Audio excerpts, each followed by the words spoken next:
सत्संगत जी, प्यार से कहना धन निरंकार जी। आज यहाँ इस रूप में जो ये सत्संग में हर एक ने संतों के वचनों को श्रवण किया, ये भाव मन के कि कैसे जीवन में ये निराकार दातार, इसको ही हर समय जीवन में पहले एक एहसास बनाने के लिए ब्रह्म ज्ञान लेकर इसको पहचान कर फिर श्रद्धा, विश्वास, भक्ति भरा जीवन और मन को हर पल इसी के साथ स्थिर रखने के भाव, भक्तों के जीवन से ये जो शिक्षाएं मिली, ये कोई सिर्फ आज सत्संग के समय के ये टाइम तक की नहीं है, ये तो जीवन भर के लिए है कि कैसे अपने जीवन में ये सुधार ला सकें। कैसे आज अनेकों संतों ने समझाया और युगों से संत समझाते हैं कि भक्ति एक प्यार की बात है, ये भक्त और भगवान के रिश्ते की है। कैसे अपनी भक्ति को और मजबूत करें, एक भक्ति जो इस परमात्मा के दर्शन साक्षात हर समय करते हुए की हो। कैसे जीवन में फिर एक चेतनता का इस्तेमाल करते हुए हर समय अवेयर होके, एक हर समय में लिविंग इन द मोमेंट, उस समय भी ये सोते जागते उठते बैठते हर समय की श्रेष्ठता तभी है जब एहसास में निराकार हो।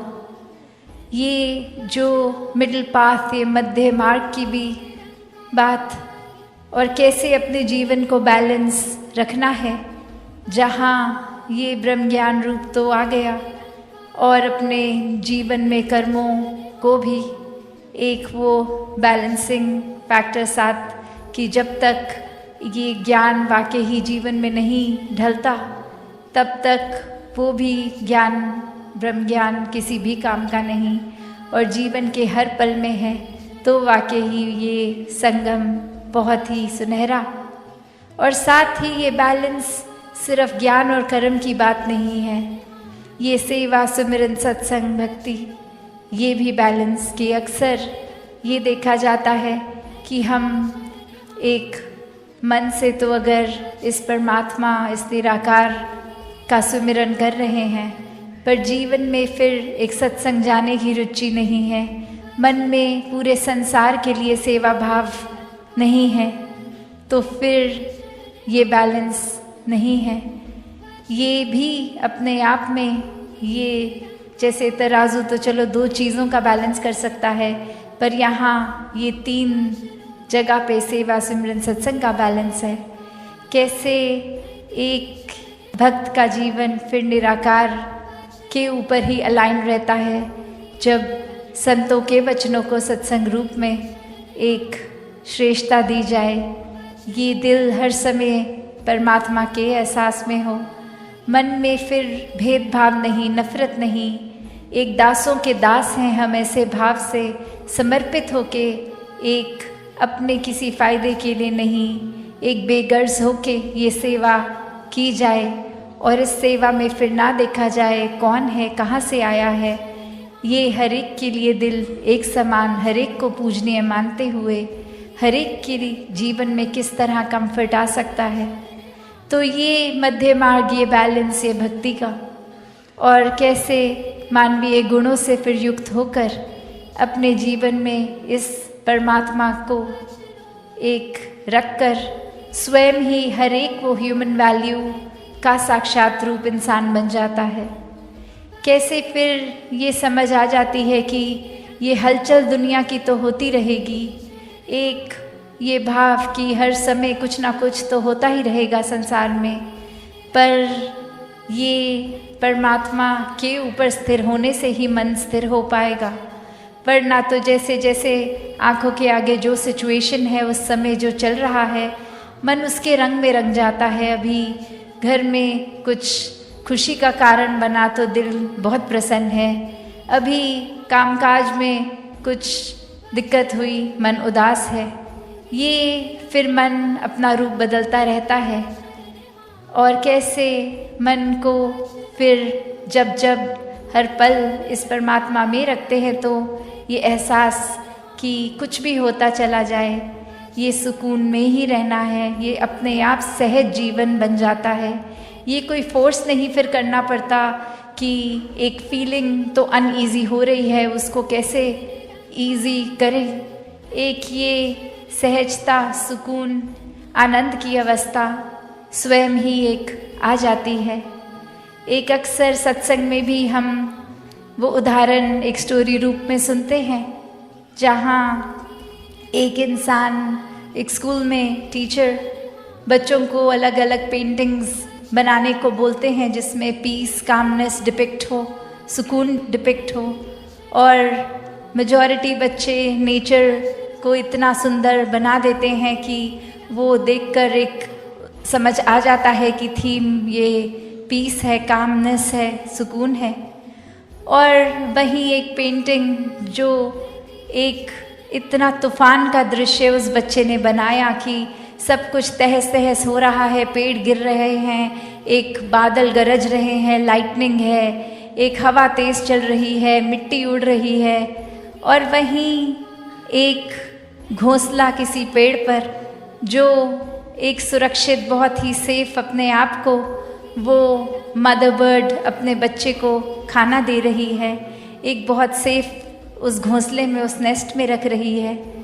तो यही फिर उस जब पेंटिंग पे नज़र गई और ये सोचा कि बाकी सब जगह तो पेड़, पहाड़, झरने एक बहुत ही अच्छा ऐसा है, और ये इतनी डिस्टर्बिंग विजुअल, इसको कैसे उस थीम में बच्चे ने सोचा। और वो बच्चा फिर यही बताता है कि जिस तरह इस परमात्मा ने हमारे जीवन में भी उथल पुथल, हर समय के अनुसार हर पल में कुछ अलग रंग, तो ऐसे ही जीवन में ज़रूर ये तूफ़ान भी आएंगे। हर समय तो हमें अपने हिसाब से, अपने मुताबिक हर सिचुएशन एक उस तरह तो नहीं मिलेगी, पर हाँ ये सुकून उस समय भी, जिस तरह ये माँ को उस समय और कुछ नहीं पड़ी थी कि आंधी आ रही है कि नहीं, बस था कि ये मेरा घर, मेरा बच्चा, ये सुरक्षित कैसे मैं रखूँ, ये हवा से कोई लेना देना नहीं। एक पहले ही घोंसला उस तरह बना लिया कि वो विंड फैक्टर अफेक्ट ही ना करे, और बस वो उतनी एक हबड़ा दबड़ी के माहौल में भी, एक डिस्कम्फर्ट के माहौल में भी एक कंफर्ट ही दर्शा रहा है। तो बात वही कि जिन्होंने इस परमात्मा पे उस तरह विश्वास रखा, पहले देखकर, पहले जीवन में एहसास करके, हर पल जब दर्शन करते हुए, फिर ये पता होता है कि ये सिचुएशंस तो एक हमारे मुताबिक अच्छी हों या बुरी हों, पर ये बहुत ही एक उचित, ये बेस्ट है, क्योंकि ये खुद ही परमात्मा जीवन इस तरह चला रहा है।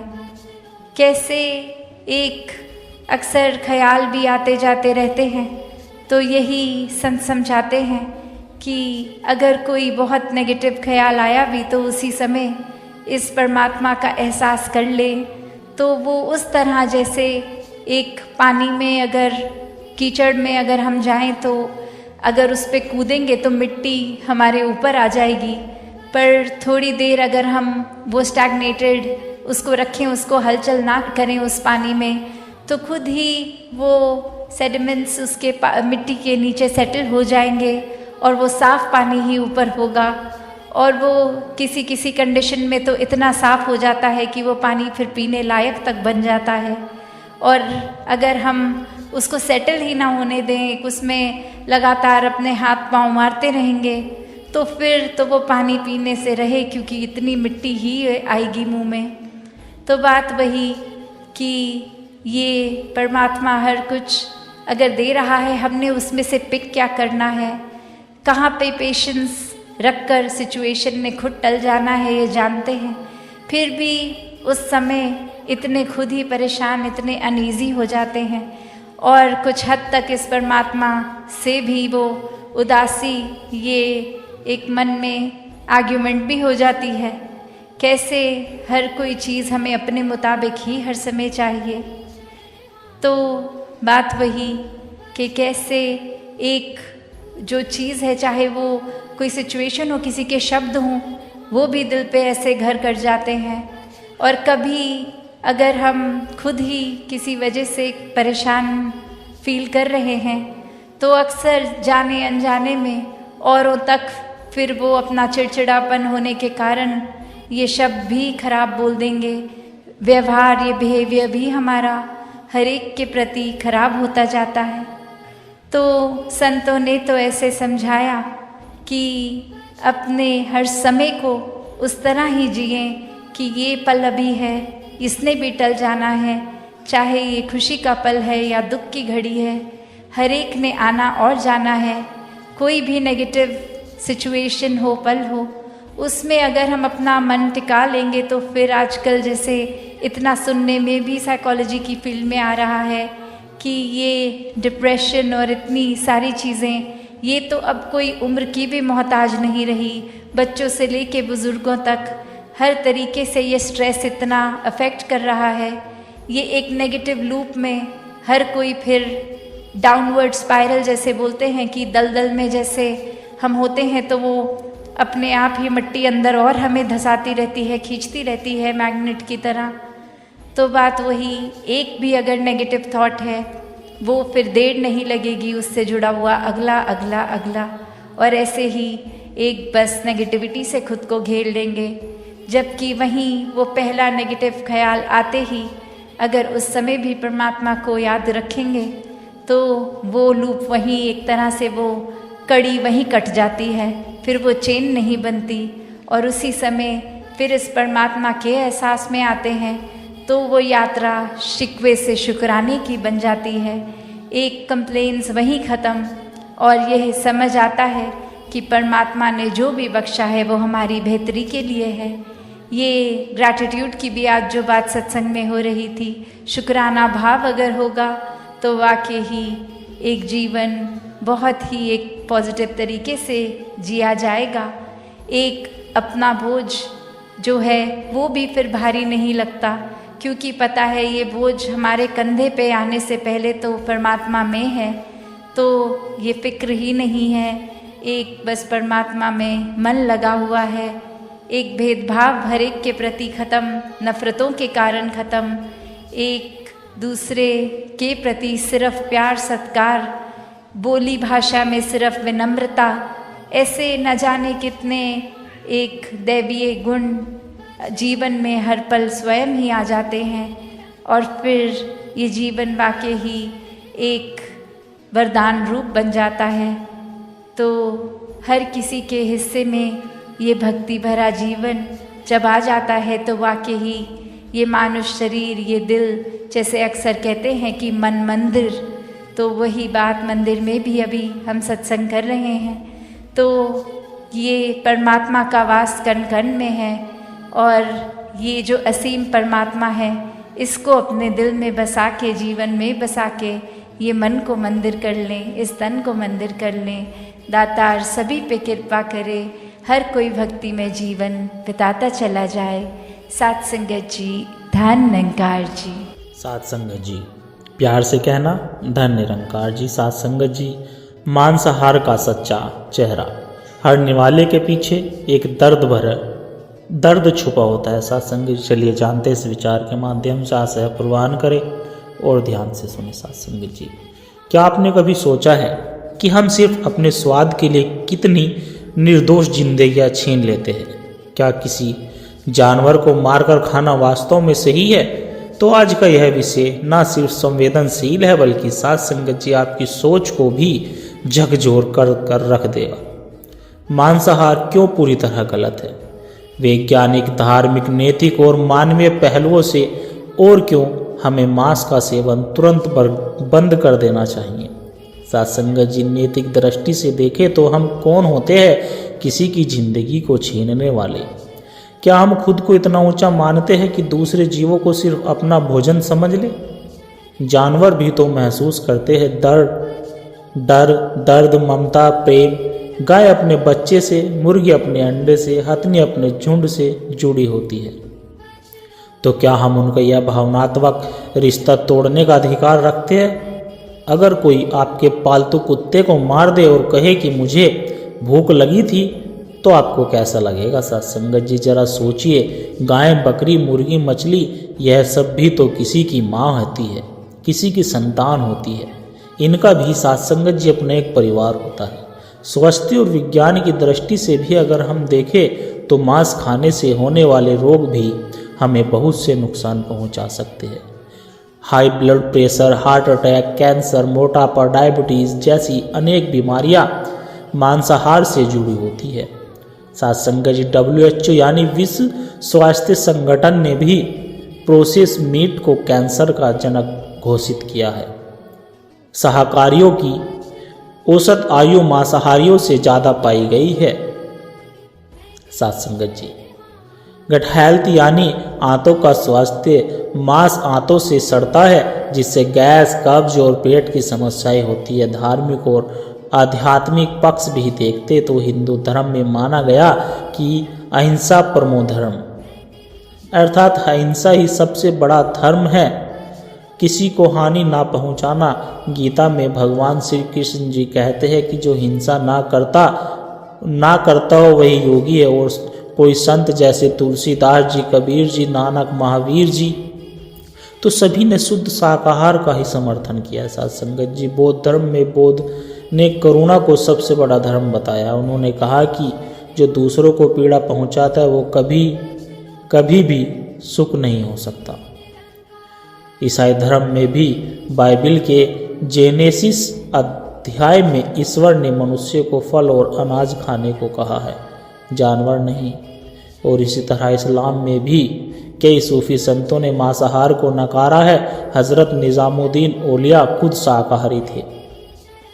क्या आपको पता है कि मांस खाने का दुष्ट परिणाम पर्यावरण को भी प्रभावित करता है? क्योंकि साथ संगत जी, 1 किलो बीफ बनने में प्रकृति का लगभग 15,000 लीटर पानी खर्च हो जाता है।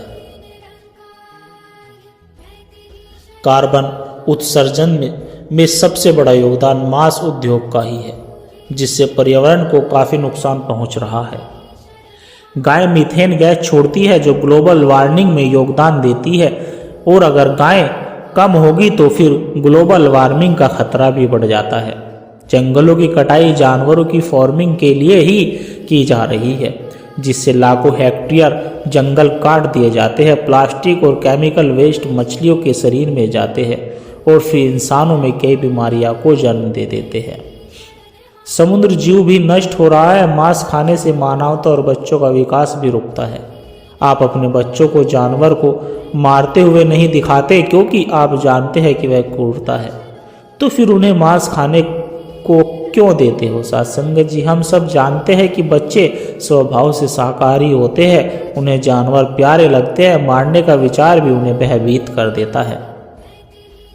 तो अगर बच्चों को यह दिखाया जाए कि मुर्गी या बकरी को कैसे मारा जाता है तो क्या वह उसे खा पाएंगे? नहीं खाएंगे। साथ संगत जी, यह हमारी संवेदनाओं को बहुत ही हानि पहुंचाता है, क्योंकि जब हम दूसरों का दर्द महसूस ना करें तो हम धीरे धीरे निर्दय होते जाते हैं। दास के कहने का भाव यही है कि समाज को बदलने की जिम्मेदारी केवल हमारी ही है।